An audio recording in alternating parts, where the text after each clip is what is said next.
وبرکاتہ بسم اللہ والحمد للہ والصلاة والسلام علی رسول اللہ اما بعد.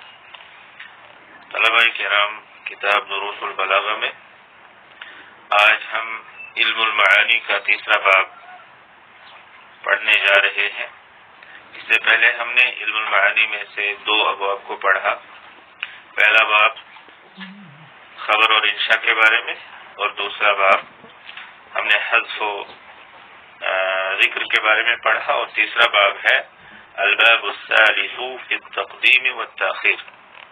تیسرا باب تقدیم تاخیر کے بارے میں ہے.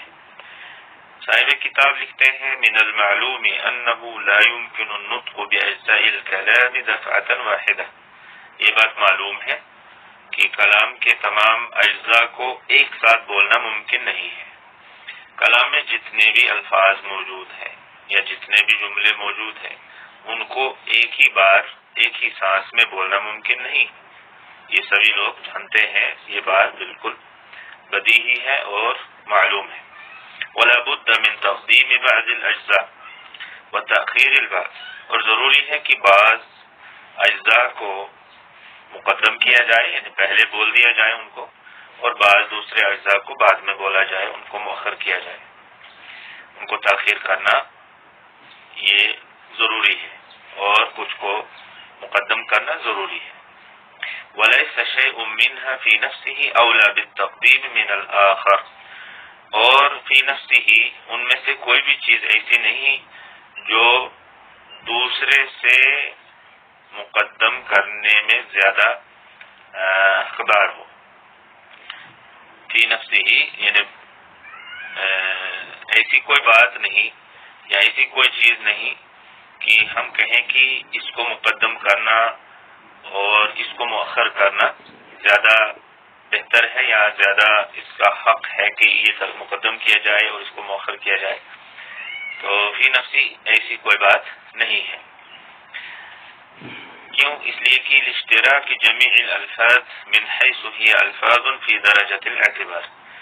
اس لیے کہ تمام الفاظ اعتبار کے حساب سے اعتبار کے درجے میں وہ الفاظ ہیں. تمام الفاظ مشترک ہیں، اس لیے کہ تمام الفاظ مشترک ہیں اعتبار کے درجے میں، اس لیے کہ وہ سارے الفاظ ہیں، وہ بھی الفاظ ہیں، یہ بھی الفاظ ہیں، اور الفاظ سے مل کر ہی جملے اور کلام بنتا ہے. تو فرمایا فی نفسہ ہی بعض الفاظ کو مقدم کرنا اولا اور بہتر نہیں ہے بعض دوسرے الفاظ سے، اس لیے کہ سارے الفاظ مشترک ہیں، ایک جیسے ہیں. من حیث ہی الفاظ، اس اعتبار سے کہ وہ سارے الفاظ ہیں، کلمات ہیں. اعتبار کے درجے میں سارے الفاظ معتبر ہیں، ان کو بولنا ضروری ہے. ان کو بولنے سے ہی سامع کو فائدہ ہوگا، اس کو کوئی بات سمجھ میں آئے گی. لیکن فلا بد من تقدیم هذا على ذاك، ضروری ہے اس کو مقدم کرنا اس دوسرے پر، یعنی اس لفظ کو مقدم کرنا ضروری ہے دوسرے لفظ پر. من داعٍ، کسی وجہ سے، کسی سبب کی بنا پر. یوجبہ، جو اس کو واجب قرار دے، یعنی اس کو مقدم کرنا اور دوسرے کو مؤخر کرنا جو سبب واجب قرار دے، اس اعتبار سے جو ہے الفاظ کو مقدم اور مؤخر کیا جائے گا. تو وہ اسباب کیا ہو سکتے ہیں؟ فمن الدواعی، تو ان اسباب میں سے کچھ یہ ہیں جو ہم یہاں پر اس سبق میں پڑھیں گے، باقی کچھ اگلے دروس میں ہم پڑھیں گے. نمبر 1 ہے التشویق الی المتاخر، متاخر کی طرف شوق پیدا کرنا مراد ہو. التشویق الی المتاخر، متاخر کی طرف انسان کا شوق بڑھے، یہ مراد ہو. یا ہم اس طرح سے کہہ سکتے ہیں متاخر کے لیے شوق پیدا کرنا، سامع کے ذہن میں متاخر کے لیے شوق پیدا کرنا. تو اس وجہ سے بعض کلمات کو ہم پہلے بول دیں گے، لیکن ان میں آنے والے جو الفاظ ہیں ان کی طرف کوئی اشارہ نہیں ہوگا، لہذا سامع جو ہے وہ شوق لے کر بیٹھے گا اور بعد میں جو بات آئے گی اس کو سننے کے لیے تیار رہے گا. اذا كان المتقدم مشعرا بغرابہ، جب متقدم کلمہ غرابت کا احساس دلاتا، یعنی اجنبیت کا احساس دلاتا ہو.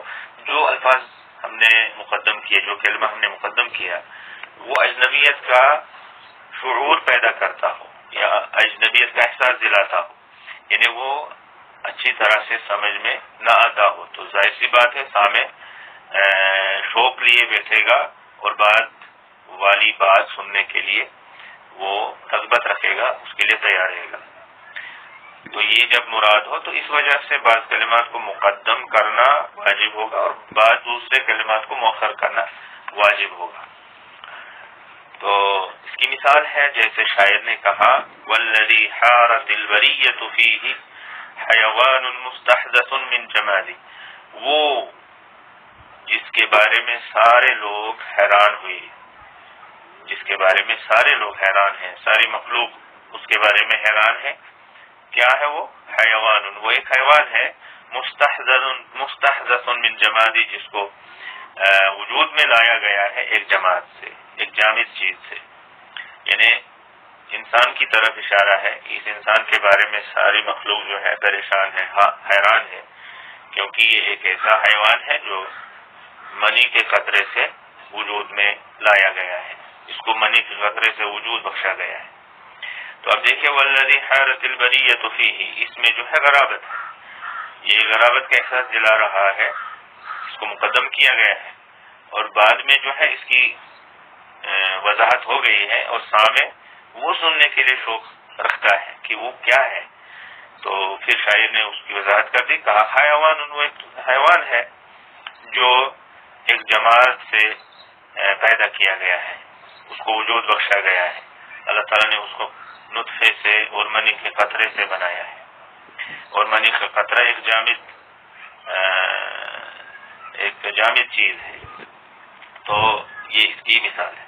نمبر 2 ہے وتعجیل المسرۃ او المساءۃ، خوشی کو جلدی پیش کرنا یا تکلیف والی بات کو جلدی پیش کرنا، جس چیز سے انسان خوش نہ ہو، نہ خوشی کی بات کو جلدی پیش کرنا مراد ہو.